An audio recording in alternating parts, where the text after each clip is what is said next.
adalah kegelapan pada hari kiamat. Dan orang yang dizalimin, dia punya hak untuk menuntut orang yang menzalimi. Tapi dia juga bisa memaafkan orang yang menzalimi. Saksikanlah kajian Islam ilmiah di Roja TV dan Radio Roja. Selamat para pendengar dan pemirsa Roja TV dimanapun Anda berada. Insyaallah kami akan hadirkan di layar kaca Anda program variatif. Insyaallah akan. Jazakumullahu khairan bagi Anda para pemirsa Roja TV yang Dan telah sesaat lagi kami menyimak. hadirkan untuk Anda program acara kajian ilmiah secara langsung. Roja TV, saluran tilawah Al-Quran dan kajian Islam.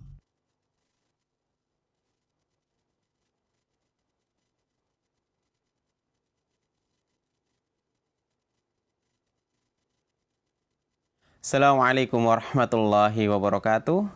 Alhamdulillah wassalatu wassalamu ala Rasulillah Nabiyina Muhammadin wa ala alihi wa sahbihi wa man wala.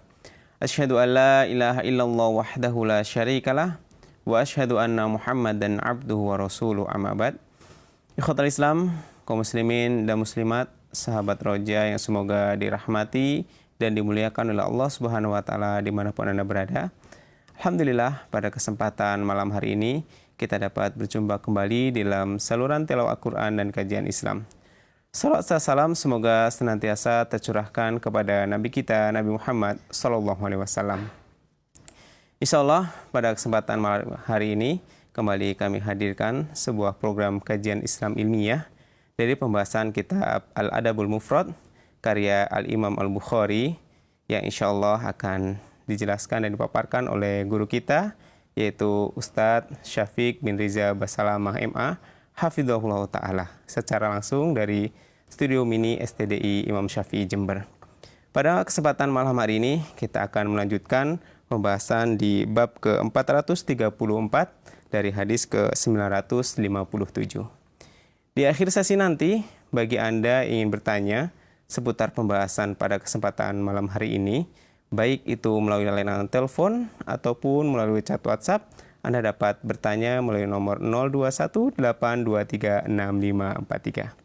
Ikhwatal Islam, kaum muslimin dan muslimat, mari kita sama-sama simak kepada Ustadz Dr. Syafiq bin Riza Basalamah MA Hafidhahullah Ta'ala. Kami persilakan, falyatafadhol masykura ya Ustadz.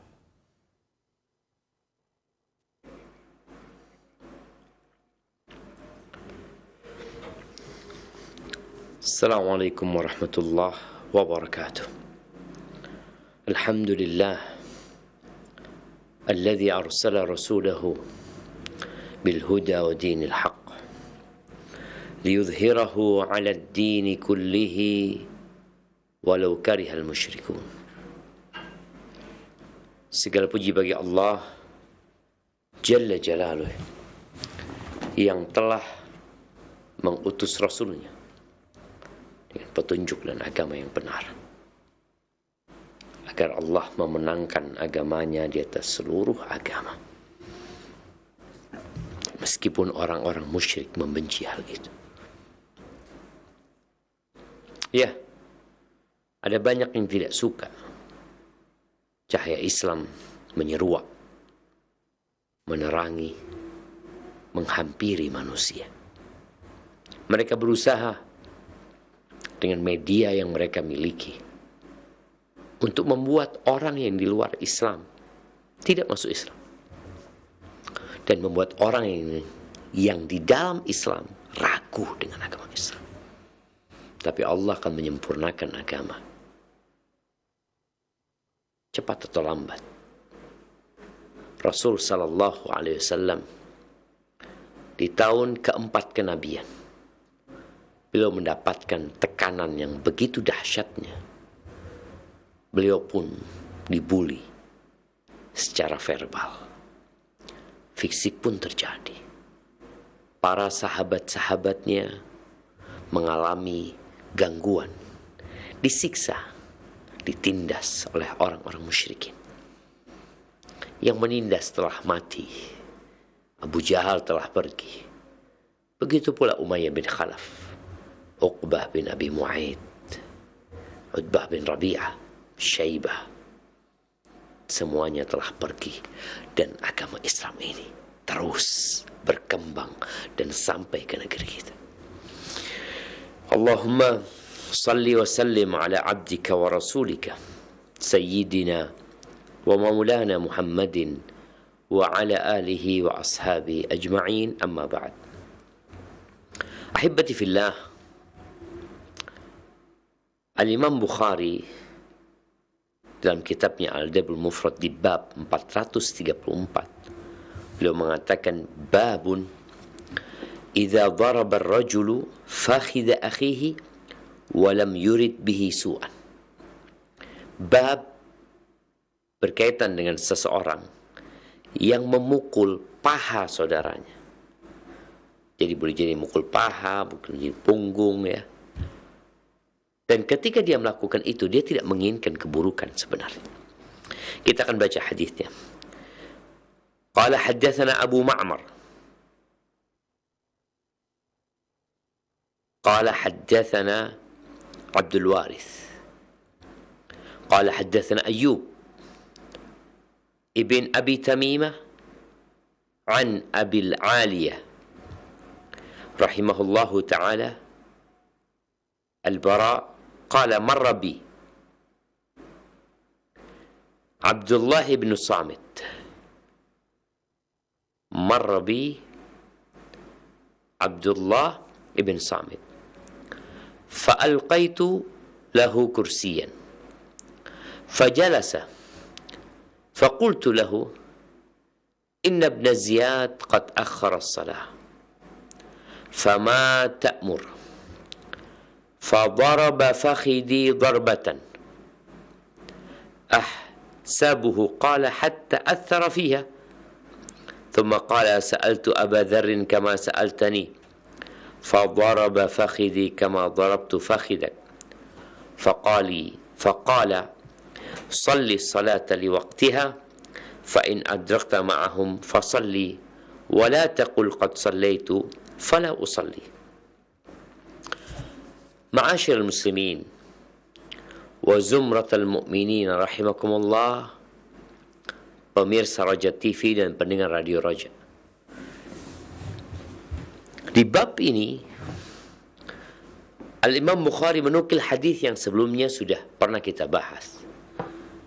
Tapi di sini berkaitan dengan memukul paha saudaranya.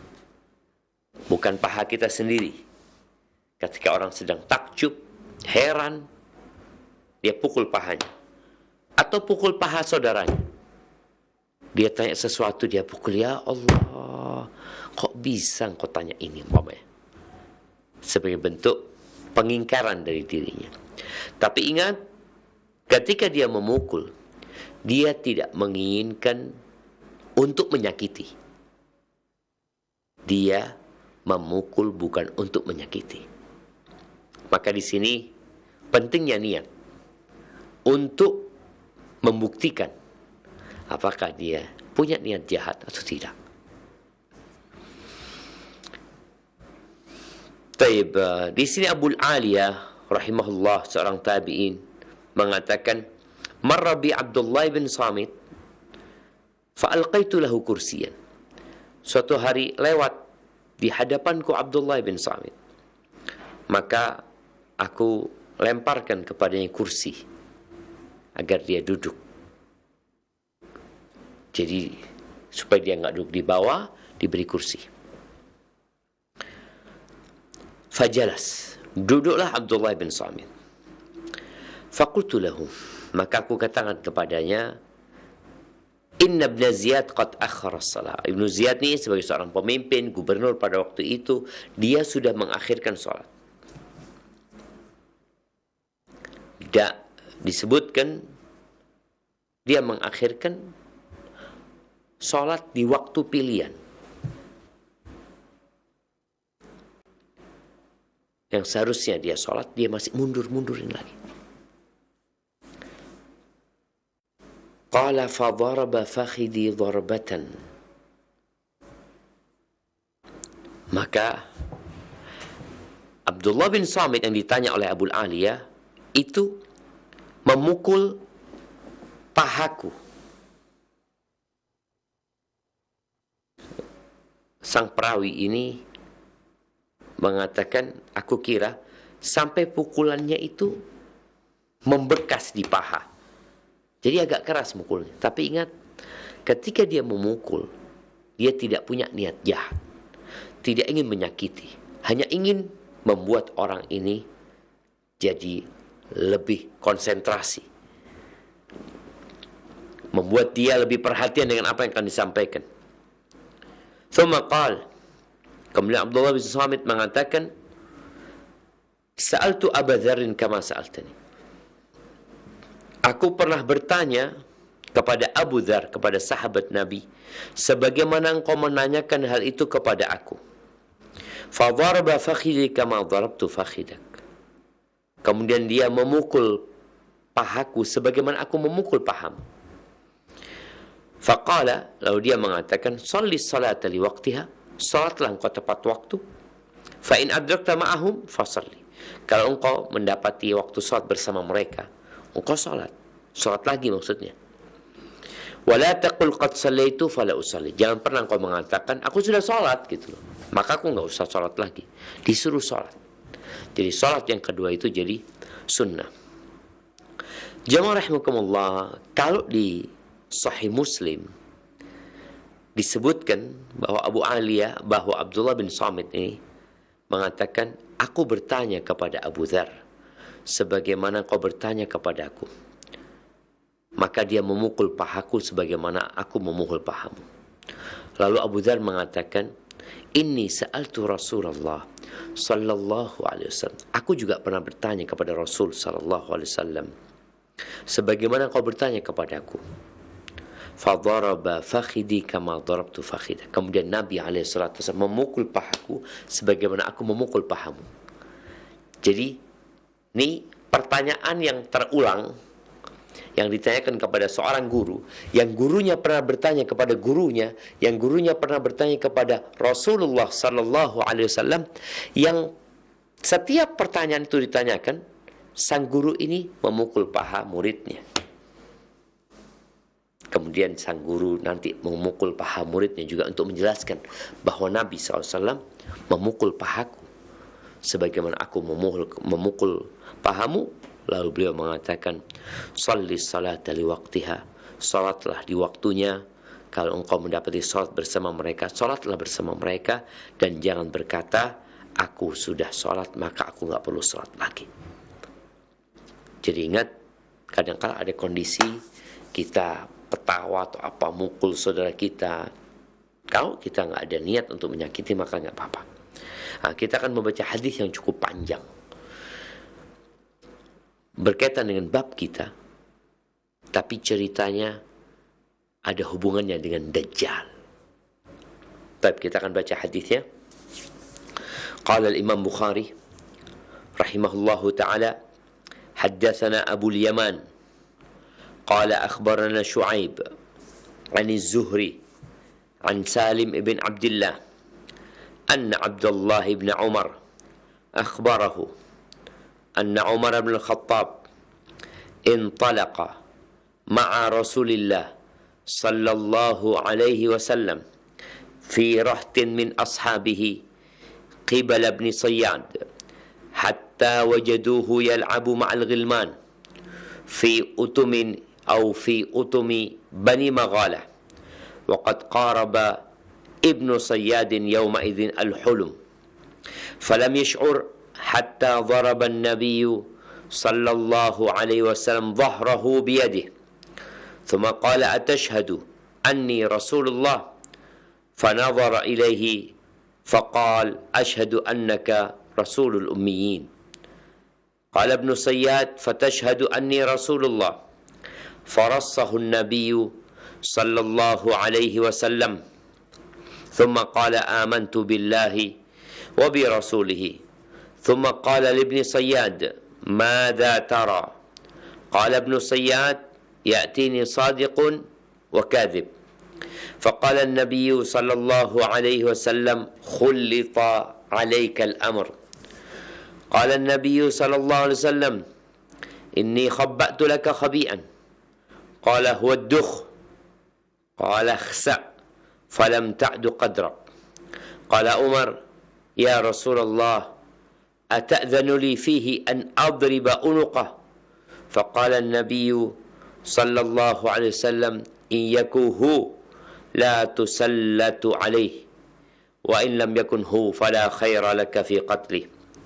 Qala Salim, fasami'tu Abdullah ibn Umar yaqul, انطلق بعد ذلك النبي صلى الله عليه وسلم هو وأبي بن كعب الأنصاري يوما إلى النخل التي فيها ابن صياد، حتى إذا دخل النبي صلى الله عليه وسلم طفق النبي صلى الله عليه وسلم يتقي بجذوع النخل وهو يسمع من ابن صياد شيئا قبل أن يراه، وابن صياد مضطجع على فراشه في قطيفة له فيها زمزمة، فرأت أم صياد النبي صلى الله عليه وسلم وهو يتقي بجذوع النخل، فقالت لابن صياد أي صاف وهو اسمه هذا محمد، فتناهى ابن صياد.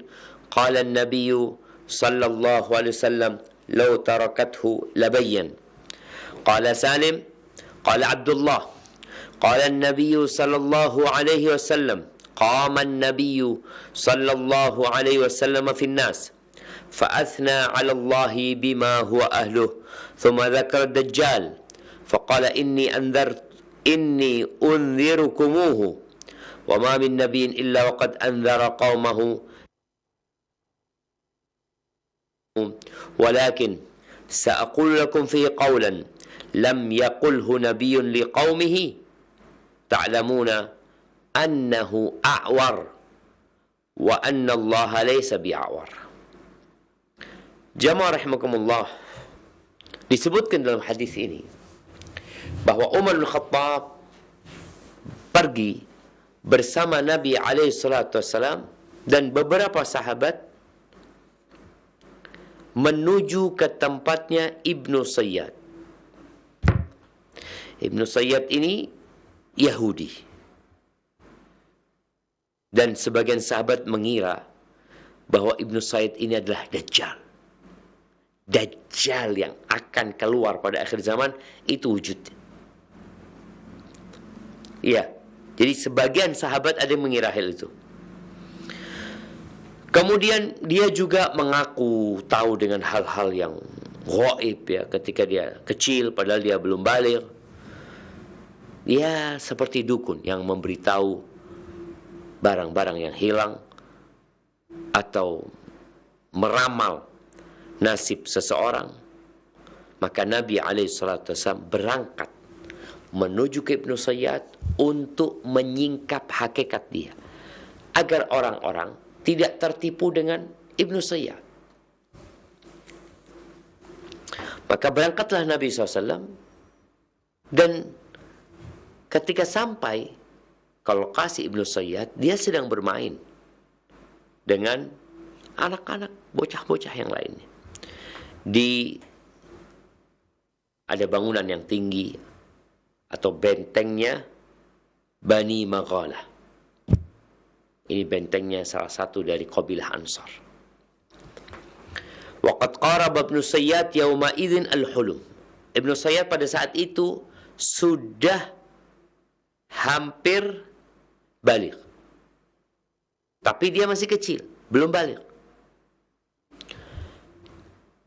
Nabi SAW datang dan Ibnu Sayyad tidak merasakan ada yang datang.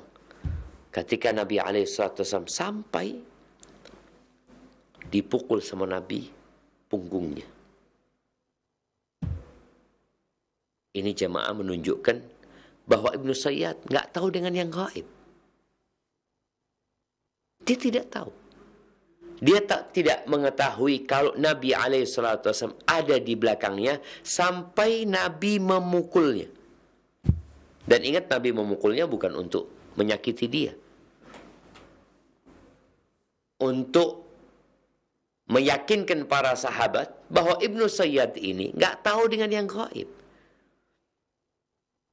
Kalau dia tahu Nabi SAW akan datang, maka dia akan berusaha untuk menemuinya atau menyambutnya. Tapi dia nggak tahu. Taib. Jadi boleh memukul punggung seseorang, tapi tadi tidak dengan niat menyakitinya. Kemudian setelah Nabi pukul dan sadar Ibnu Sayyad dengan keberadaan Rasulullah SAW, di sini Nabi SAW menawarkan kepada Ibnu Sayyad agar dia masuk Islam. Atashhadu anni Rasulullah. Apakah kamu bersaksi bahwa aku adalah utusan Allah? Fanadhara ilaih. Ibnu Sayyad memandang ke Nabi alaihi salatu wassalam. Qala ashhadu annaka rasulul ummiyin. Aku bersaksi bahwa engkau adalah utusan Allah untuk orang-orang Arab. Ummiyin ini untuk orang-orang yang nggak bisa baca dan menulis. Ya, seperti dia baru keluar dari perut ibundanya, nggak bisa baca, nggak bisa nulis. Dan Ibnu Sayyad mengatakan, ya, aku bersaksi. Lalu Ibnu Sayyad balik bertanya kepada Nabi SAW, fatashhadu anni Rasulullah. Apakah engkau juga bersaksi bahwa aku adalah utusan Allah? Di sini Ibnu Sayyad mengaku adalah Nabi, mengaku sebagai utusan Allah Azza wa Jalla. Dan kita tahu orang yang mengaku jadi Nabi, ini hukumnya dibunuh. Dipisahkan antara kepala dengan jasadnya. Tapi karena Ibnu Sayyad masih kecil, dan dia juga dari Yahudi, boleh jadi ada perjanjian antara umat Islam dan bangsa Yahudi, maka dibiarkan Ibnu Sayyad. Tapi apa yang dilakukan Nabi SAW? Farassahun Nabi SAW. Rasa itu kayak diremet deh. Badannya itu diremet sama Nabi SAW.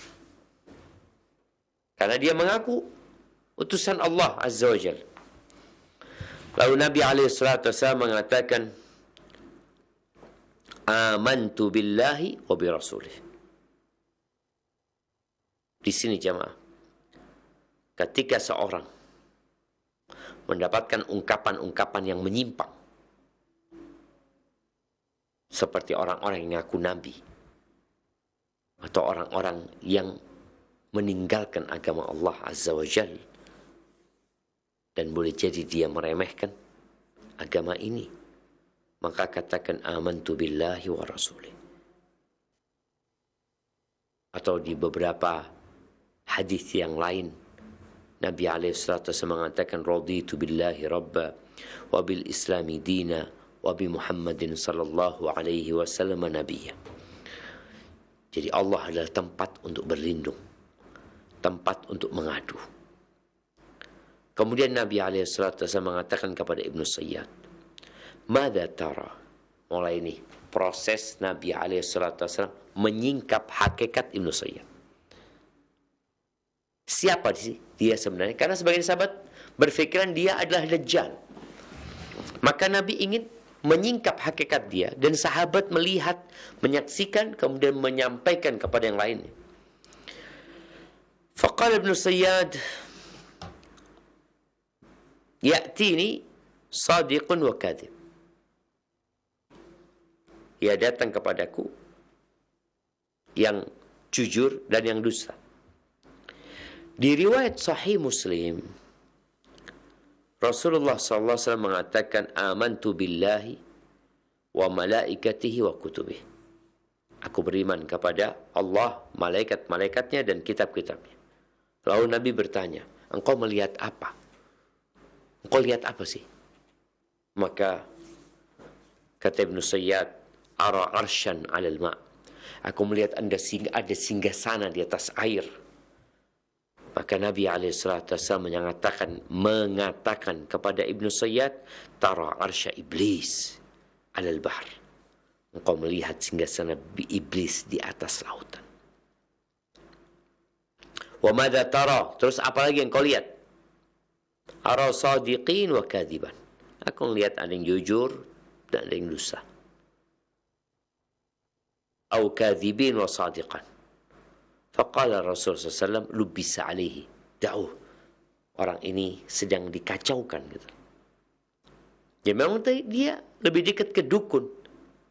Dia melihat arsy di atas air, datang kepada dia berita-berita yang baik dan benar, dan datang kepada berita-berita yang tidak benar, yang dusta.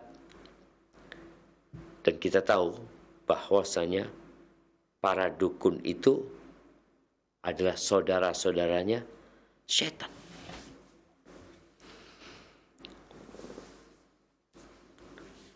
Dan di beberapa hadis yang sahih dijelaskan bagaimana iblis mengirim pasukannya untuk menyesatkan manusia. Idza asbaha iblis batha junudahu. Kalau sudah masuk waktu pagi, iblis akan menebarkan bala tentaranya. Lalu iblis memberikan reward, akan memberikan sebuah penghargaan. Buat siapa? Man adallal yawma musliman albastuhu taj. Barang siapa yang hari ini bisa menyesatkan seorang muslim, maka aku akan berikan kepadanya mahkota. Qala fa yakhruju hadha. Lalu keluarlah bala tentara iblis ini.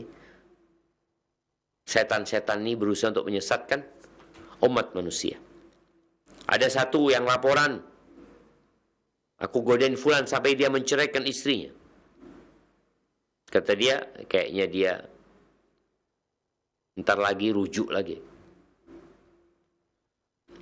Datang lagi, mengatakan, aku godain fulan sampai dia durhaka sama orang tuanya. Bentar lagi dia jadi berbakti sama orang tuanya. Kemudian satu lagi mengatakan, aku godain fulan sampai dia menyekutukan Allah Azza wa Jalla. Maka Allah mengatakan, anta. Engkau orangnya, engkau jagoannya. Datang lagi, mengatakan, aku godain fulan sampai akhirnya dia berzina. Satu lagi mengatakan, aku godain fulan sampai dia membunuh orang itu. Maka kemudian diberi mahkota oleh iblis. Itulah yang dilihat oleh Ibnu Sayyad. Dia melihat singgasana iblis, dia melihat setan. Maka kita perlu menjaga diri. Kalau ada apa-apa, jangan berangkat ke dukun. Jangan berangkat ke penyihir. Terus berangkat kemana? Berangkatlah kepada Allah Azza wa Jalla. Allah dekat mendengarkan doa-doa hambanya. Maka tadi Ibnu Said mengatakan, aku melihat singgasana iblis di atas lautan. Dan yang datang kepadanya adalah tadi berita-berita jujur atau berita-berita bohong. Dan para dukun juga sama. Kadang-kadang dia ngasih tahu benar ternyata. Boleh jadi dia kasih tahu nggak benar. Karena memang yang nama jin ini mencuri berita-berita dari langit. Kemudian setelah dapat info itu, dia tebarkan di bumi, ditambahin setiap berita dengan 100 kebohongan dan kedustaan. Maka Nabi SAW mengatakan, khullita alaihi al-amr. Dia sedang kacau. Nggak tahu dia mau kemana. Kemudian Nabi SAW bertanya lagi kepada Ibnu Sayyad dengan mengatakan, inni khabba'tu laka khabi'an. Aku menyembunyikan sesuatu buat engkau. Apa yang kau sembunyikan? Beliau ingin mengetes apakah Ibnu Sayyad tahu atau tidak tahu. Huwa duh. Kata Ibnu Sayyad, yang disembuhkan adalah duh. Padahal yang Nabi sembuhkan adalah surat Ad-Dukhan. Tapi dia mengatakan duh. Maka Nabi SAW mengatakan kepada orang ini, ikhsa, kepada Ibnu Sayyad. Kalimat ikhsa ini biasanya digunakan untuk ngusir anjing. Hus, hus, hus, hus, hus. Nah, jadi kemudian dikatakan ikhsa, ya, untuk ya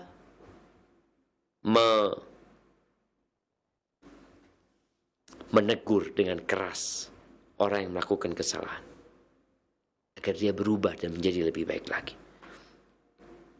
Karena nggak bisa jawab Ibnu Sayyad ini, maka Nabi SAW mengatakan, falam ta'du qadrak, engkau nggak akan bisa melewati batasanmu. Engkau adalah saudara-saudara syaitan dari para dukun, para penyihir. Qala Umar berkata, setelah dialog antara Nabi SAW dengan Ibnu Sayyad selesai, Umar mengatakan, ya Rasulullah, ata'dhan li fi an adriba unuqah? Apakah engkau mengizinkan aku ya Rasulullah agar aku memenggal kepalanya? Kata Nabi SAW, iyakun huwa la tusallat alaih. Kalau benar Ibnu Sayyad ini adalah Al-Masih Dajjal yang akan datang di akhir zaman itu, maka engkau tidak akan bisa membunuhnya. Karena yang akan membunuhnya adalah Nabi Isa alaihissalam. Kalau benar Ibnu Sayyad ini adalah Dajjal. Wa in lam yakun huwa fala khaira laka fi qatli. Kalau ternyata bukan dia, ya enggak ada apa manfaatnya kau membunuh dia. Taib, kan dia mengaku nabi tadi, mengaku utusan Allah. Kenapa kok enggak dibunuh?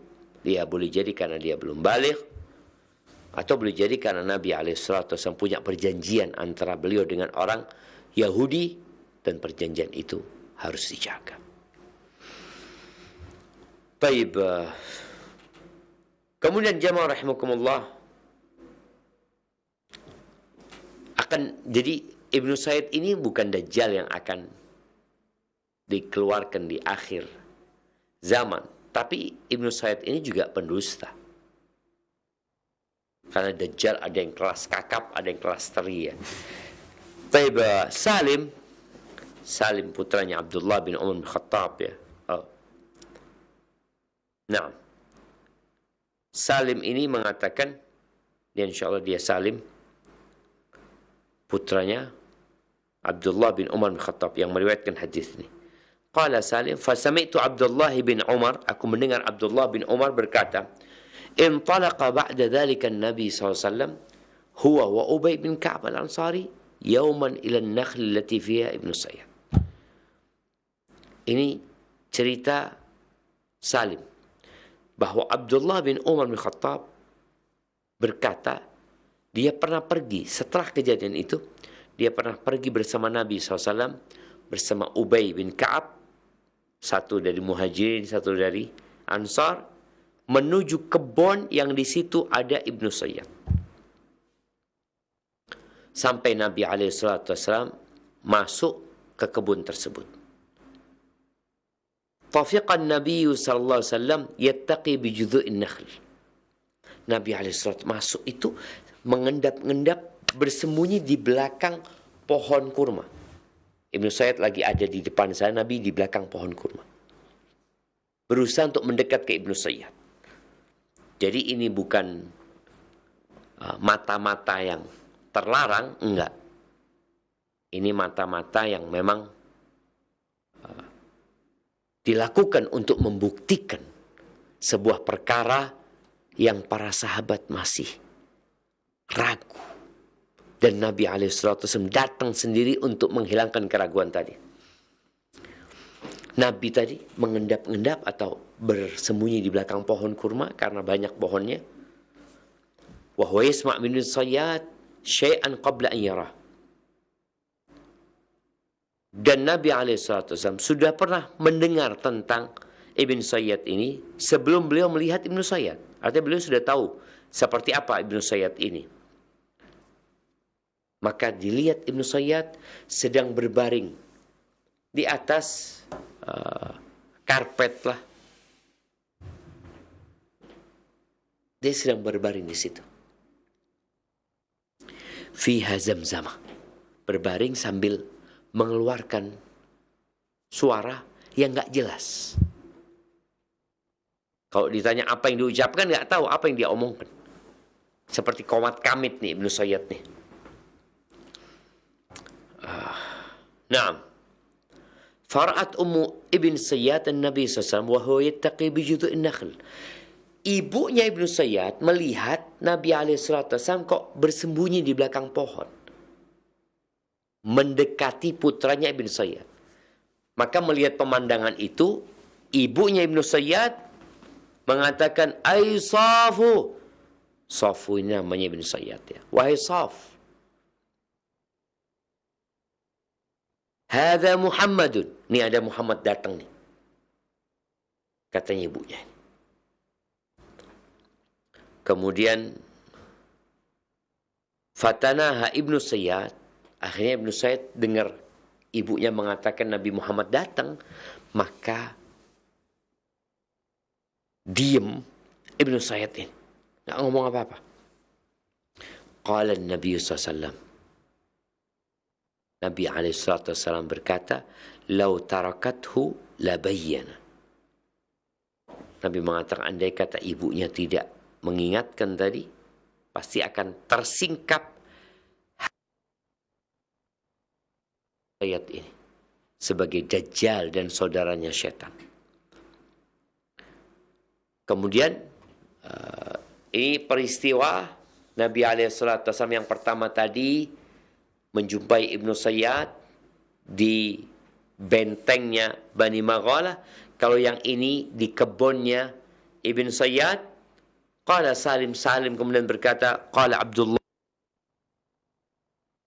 radhiyallahu anhuma, qama an-nabiy sallallahu alaihi wasallam finnas. Nabi suatu hari bangkit untuk berceramah, berpidato di hadapan manusia. Fa athna 'ala Allah bima huwa ahluh. Kemudian Nabi SAW memuji Allah dengan kalimat-kalimat yang hanya pantas buat Allah Azza wa Jal.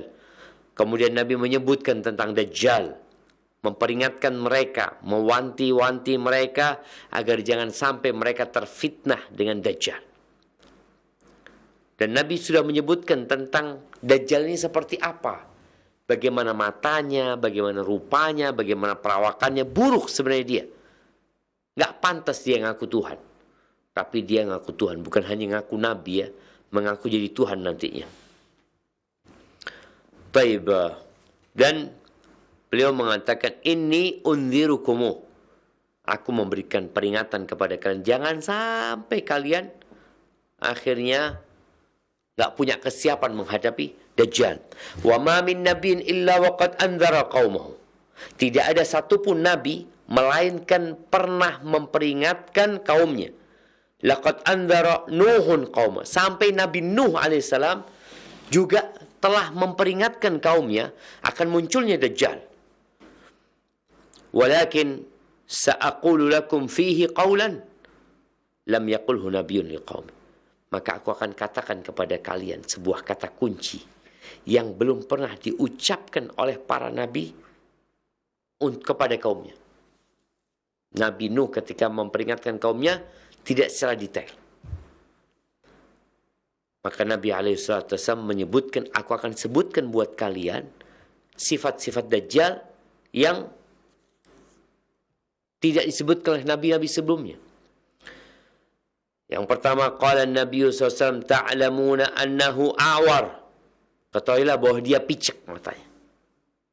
Kalau dia bisa menyembuhkan orang sakit, pasti dia akan menyembuhkan dirinya sendiri. Picek dia.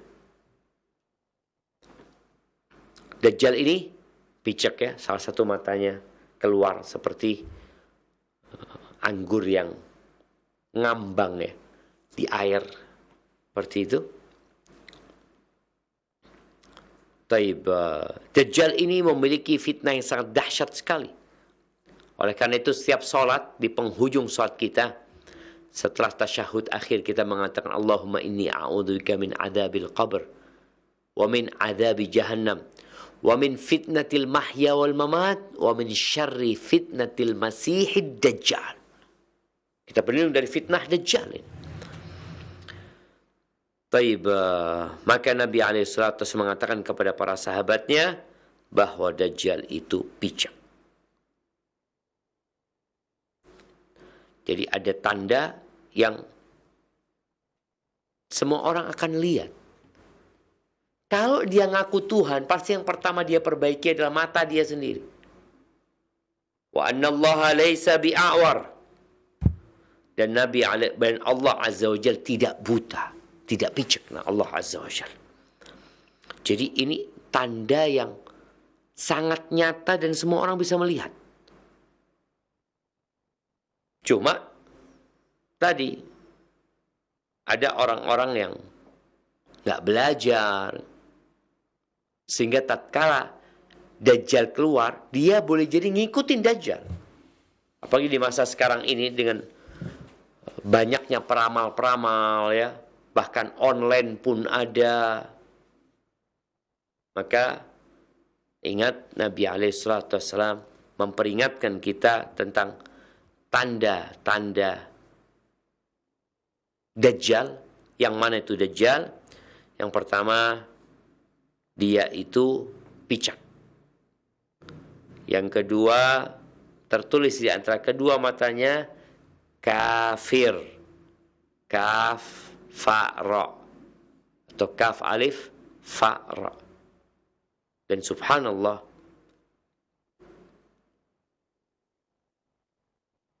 ini bisa membacanya orang yang bisa baca dan tidak bisa baca. Tetap akan tahu ini Dajjal. Karena tertulis kafir. Dan tanda yang ketiga, Nabi SAW menyebutkan bahwa kalian tidak akan melihat Tuhan kalian sampai kalian mati. Ini Dajjal ngaku Tuhan. Maka yang menunjukkan tentang kebohongan dia dan bagaimana sikap kita menghadapinya. Ahibati fillah, orang itu dengan hal-hal yang aneh yang dibuat oleh manusia tertarik untuk melihat dan mengikutinya. Bagaimana kalau Dajjal yang keluar, yang dia bisa melewatin tempat yang sudah mati, kemudian dia perintahkan tempat itu untuk mengeluarkan harta tersimpannya, maka harta tersimpan itu terbang ikut Dajjal.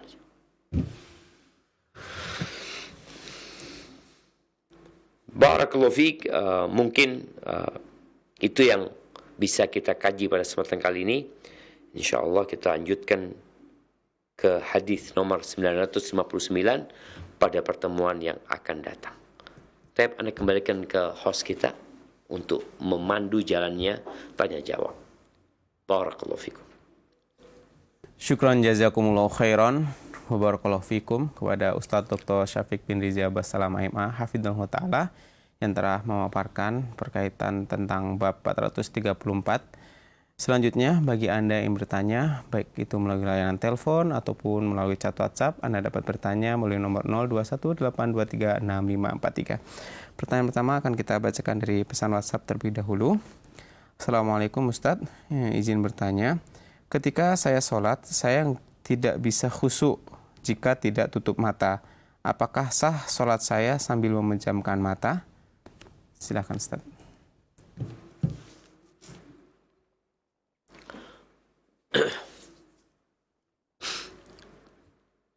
Barakallahu fiik.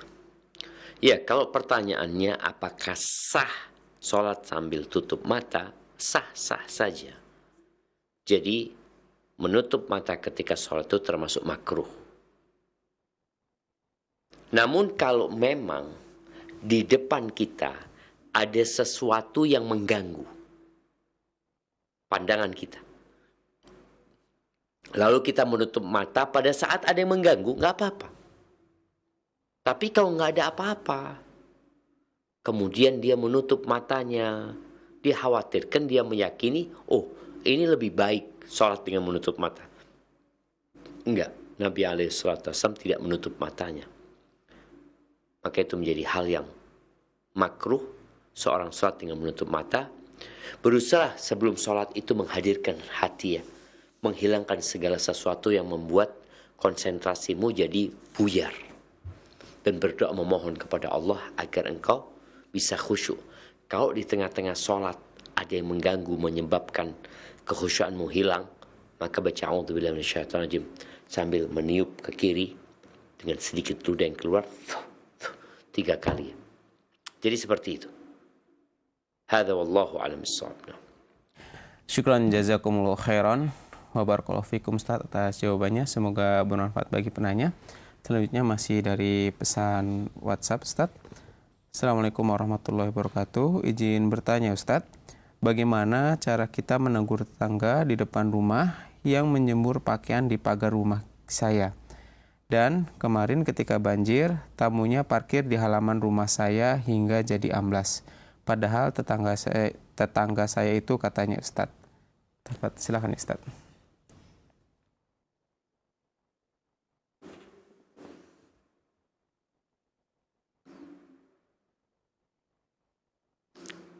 Iya. Barakallahu fiik. Yang pertama, berkaitan dengan tetangga. Kita itu diperintahkan untuk berbuat baik kepada tetangga kita. Dan bersabar menghadapinya.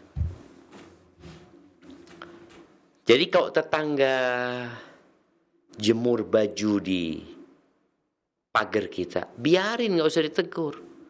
Jadikan itu sebagai ladang pahala. Tetangga naruh kayu umpamanya sebagai tempat jemuran di rumah dia dengan pagar kita, biarin. Ini termasuk salah satu hal yang kita diperintahkan untuk berbuat baik kepada tetangga kita. Apa wasiat Nabi SAW ketika beliau mengatakan, man kana yu'minu billahi wal yawmil akhir falyukrim jarahu atau fala yu'dhi jarahu. Barang siapa yang beriman kepada Allah dan hari akhir, jangan mengganggu tetangganya. Jadi ketika tetangga ini melakukan sesuatu yang insya Allah jadi pahala buat kita, jangan diambil hati. Kalau bisa, ya kita fasilitasi. Tadi dikatakan, tamunya parkir di depan halaman kita, kemudian ambles, ya udah jadikan pahala itu. Kalau memang tempatnya nggak bisa untuk parkir, ya kita kasih tulisan, mohon maaf tempatnya nggak kuat untuk parkir mobil. Bukan kita melarang, tapi karena akan berbahaya buat mobil dia juga, akan merusak yang ada di tempat kita. Jadi ketika tetangga pasang paku di temboknya rumahnya, tembok rumah kita, dia nggak ada temboknya rumahnya, kemudian dia pasang paku, biarin. Ada banyak arahan-arahan dari Nabi SAW agar kita bersabar menghadapi tetangga, khususnya yang bisa mendatangkan pahala buat kita. Tis'atu asyar husnul khuluq. 90% husnul khuluq itu akhlak yang mulia.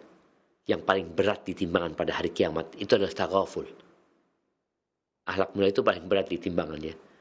Jadi sebagian ulama menyebutkan bahwa 90% akhlak mulia itu ada di taghaful.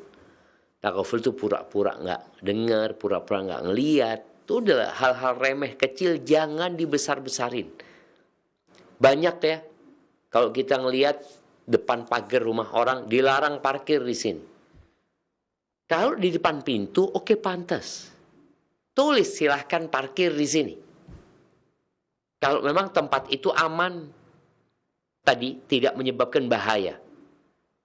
Dan boleh jadi kalau lihat ambles bagaimana kau bikin yang kuat, sehingga kalau ada tamu yang datang, tamunya tetangga, tamunya kita atau siapapun, kita mendapatkan pahala. Allah Azza wa Jalla mengatakan fastabiqul khairat, berlomba-lombalah dalam kebaikan. Berlomba-lomba. Maka jangan dimasukkan ke hati dan jadikan yang dilakukan tetangga sebagai pahala buat kita. Engkau punya rizki, engkau masak, kirimin ke tetangga tadi. Punya apa, berikan kepada tetangga, dan kau akan mendapatkan semua yang kau berikan, plus kesabaranmu menghadapi dia di timbangan kebaikanmu kelak pada hari kiamat. Insya Allah. Barakallahu fikum. Syukran jazakumullah khairan wa barakallahu fikum Ustaz atas jawabannya. Semoga bermanfaat bagi penanya. Selanjutnya kami berikan kesempatan bagi Anda yang ingin bertanya secara langsung melalui layanan telepon di 0218236543. Halo. Halo, Assalamualaikum. Waalaikumsalam warahmatullahi wabarakatuh. Dengan siapa dan di mana? Hamba Allah di Jakarta Timur. Silahkan pertanyaannya, Bu. Afan, Ana mau bertanya, Pak Ustadz, Barakallahu fikum, Pak Ustadz. Ini mau bertanya, kalau misalnya nih Pak Ustadz, sebentar. ada orang misalnya nih Pak Ustadz, dia sholat, tapi kan tadi kan kata Pak Ustadz kalau dia sholatnya merem, kalau ada di itu makruh. Tapi kalau dia misalnya otaknya kurang konsentrasi pada saat sholat dan matanya itu suka berkeliaran ke kanan ke kiri, itu dia memaksakan diri harus merem karena ada uzur Pak Ustadz. Bagaimana Pak Ustadz? Karena itu ada uzur, boleh nggak dia sholat merem Pak Ustadz? Ya, syukuran ya Pak Ustadz. Assalamualaikum. Waalaikumsalam warahmatullahi wabarakatuh. Silakan ya Ustaz.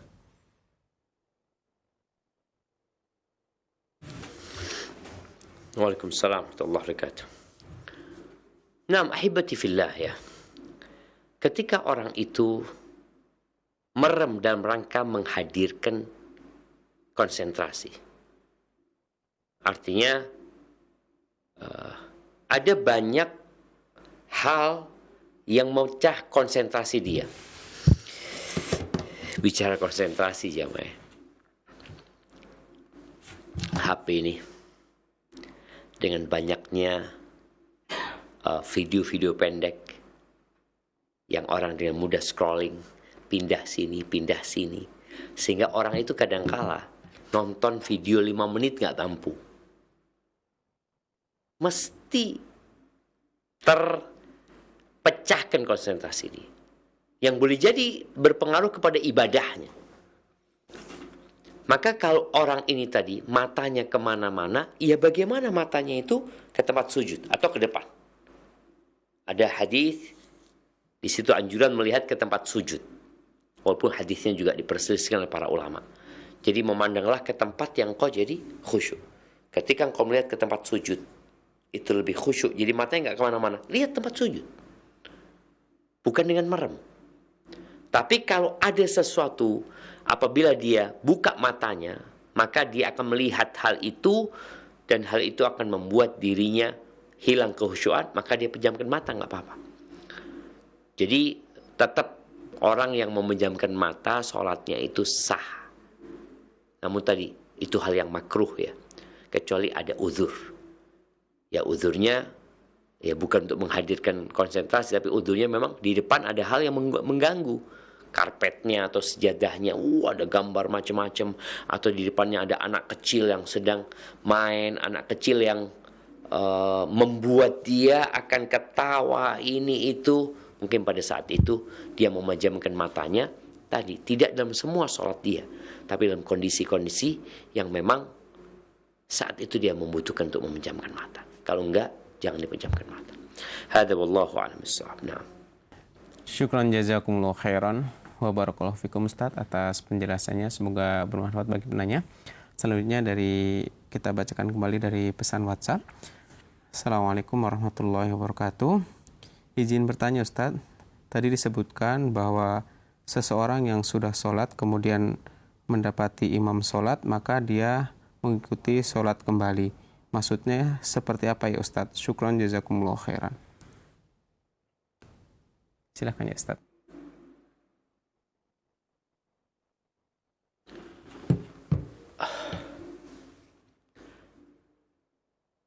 Afwan,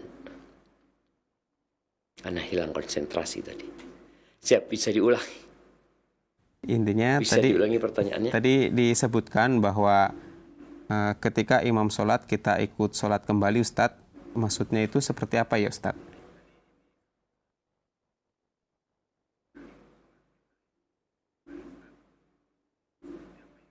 Oh, iya. Jadi ketika seorang memiliki imam, dan dulu yang menjadi imam itu gubernurnya, pemimpinnya. Pemimpinnya ini mengakhirkan sholat sampai boleh jadi keluar waktunya atau hampir keluar waktunya. Apa yang dilakukan oleh rakyat? Rakyat sholat tepat waktu. Ketika masuk waktu sholat, dia sholat. Apabila nanti dia berangkat menemuin khalifah atau apa, atau dia ke masjid, ini baru sholat, maka apa yang dia lakukan? Dia ikut sholat. Jangan mengatakan aku sudah sholat tadi. Kemudian yang kedua, yang terjadi di masyarakat kita sekarang, kadang-kala kita sudah jamak sholatnya umpamanya. Kita musafir, kita udah jamak sholat duhur dan asar. Kemudian kita waktu asar ke masjid, karena ada perlu umpamanya. Ini lagi sholat mereka.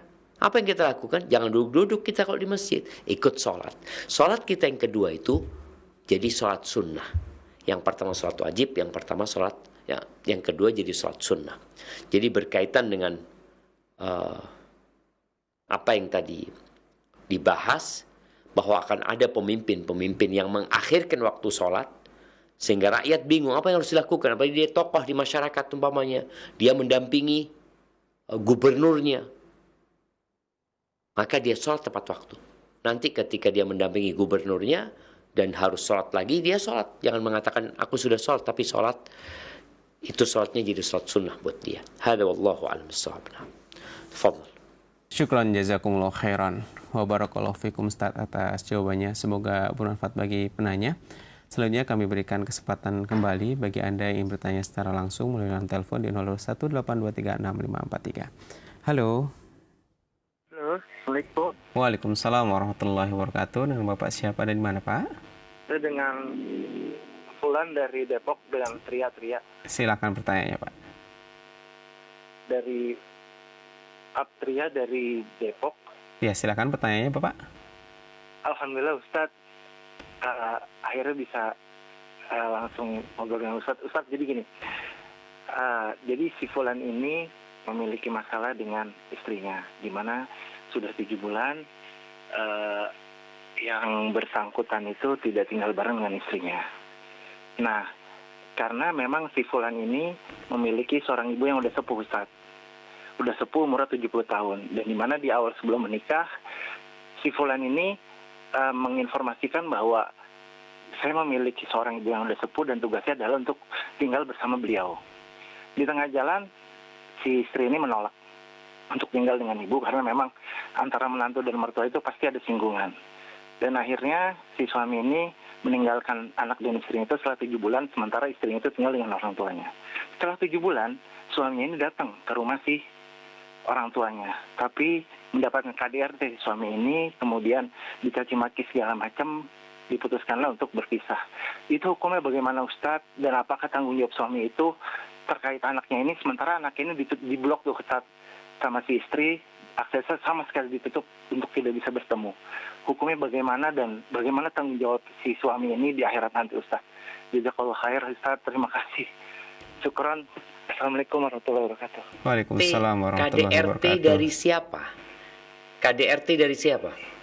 Dari si istri ke suami. Jadi si suami ini datang setelah 7 bulan nggak ketemu, tiba-tiba mungkin karena dia meluapkan emosinya, akhirnya dipukul di depan orang tuanya dan di depan orang tua si suami, Ustaz.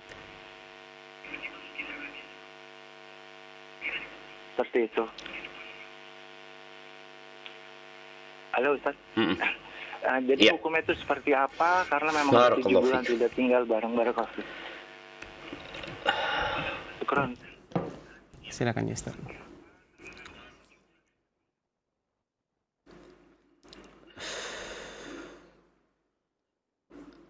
Naam, barakallahu fiik. Ya jamaah, hendaklah semua ketika melakukan sebuah akad, kemudian di situ ada syarat yang dibuat, dan engkau memenuhi persyaratan tersebut, maka orang-orang beriman itu akan diminta pertanggungjawaban. Orang-orang beriman itu bergantung dengan syarat yang dibuat di antara mereka. Ketika sang suami sejak awal sudah mengatakan kepada istrinya bahwa aku akan tinggal sama ibundaku. Memang istri punya hak tempat tinggal sendiri, tidak kumpul sama mertua. Tapi sang suami mengatakan, aku akan tinggal sama ibuku. Aku berharap engkau ikut aku. Kalau sang istri menolak dari awal, maka akad nikah tidak akan terjadi. Ketika sang istri mengatakan, oh enggak bisa. Aku minta hakku, aku mau tinggal sendiri. Maka sang suami ketika istri mengatakan itu, ya dia harus penuhin.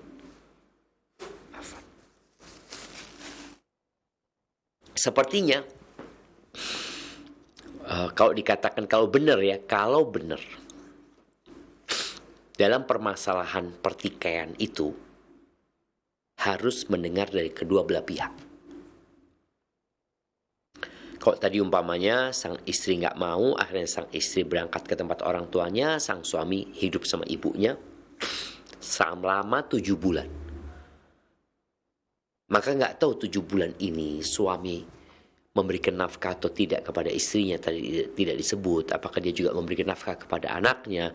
Apakah dia masih mengunjungin? Karena boleh jadi istri masuk nusyus dengan perbuatan dia tadi. Kalaupun dia nggak berhak mendapatkan nafkah karena nusyusnya, tapi di situ ada anak yang dia harus berikan nafkah. Baik, kemudian nih setelah 7 bulan sang suami datang jumpain istrinya. Tadi bersama orang tuanya mungkin menjumpain istri nggak kuat ya, dia sakit hati sama suaminya 7 bulan nggak dijenguk ya, kemudian dia mukul. Alhamdulillah kalau suami tidak membalas ya. Apa yang harus dilakukan? Nasihat ana, maafkan dia. Terus perlu islah. Perlu ada utusan dari pihak laki-laki dan pihak perempuan. Allah Azza wa Jalla mengatakan, "Fa in khiftum shiqaqa bainihima fab'athu hakaman min ahlihi wa hakaman min ahliha. In yurida islahan yuwaffiqillahu bainahuma."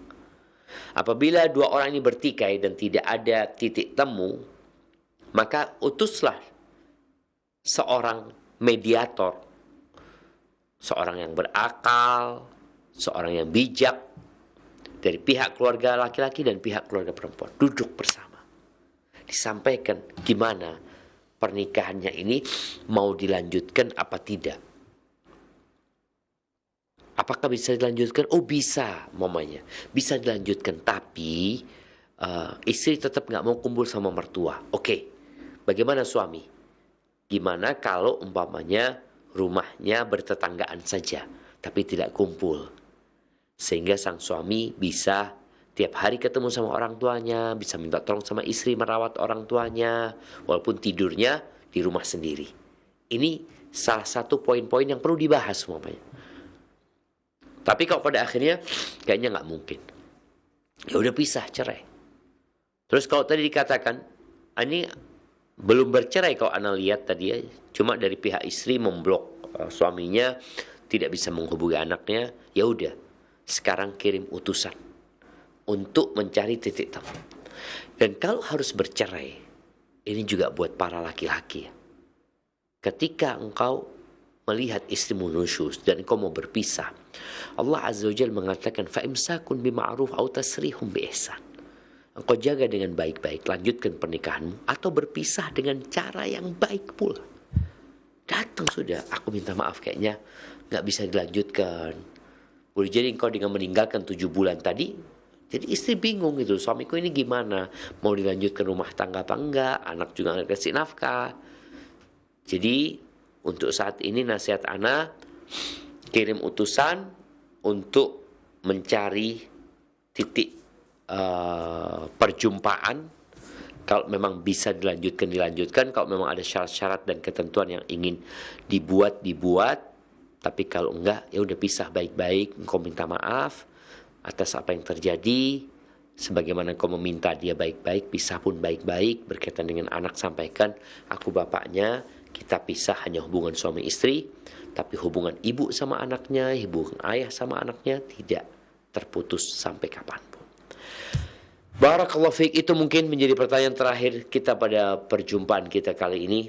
Semoga Allah menjadikan rumah tangga kita rumah tangga yang sakinah, mawaddah dan rahmah, dan semoga kita bisa belajar lebih banyak lagi, karena terus terang sedih ya, di negeri kita jumlah pernikahan berkurang, jumlah perceraian tambah banyak sekali.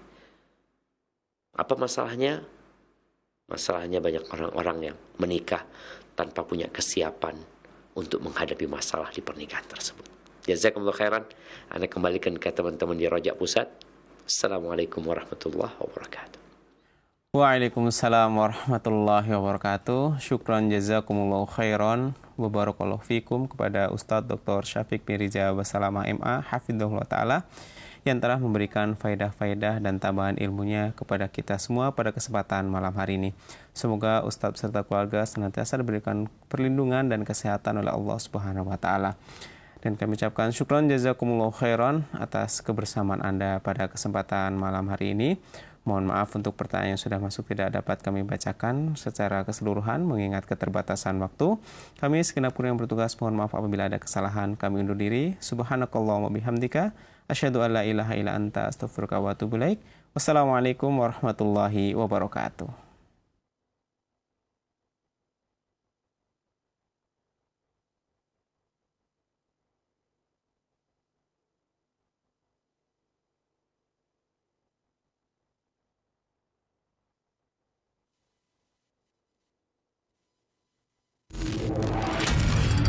Roja TV, saluran Muhammad Quran dan kajian Islam. Para pemirsa Roja TV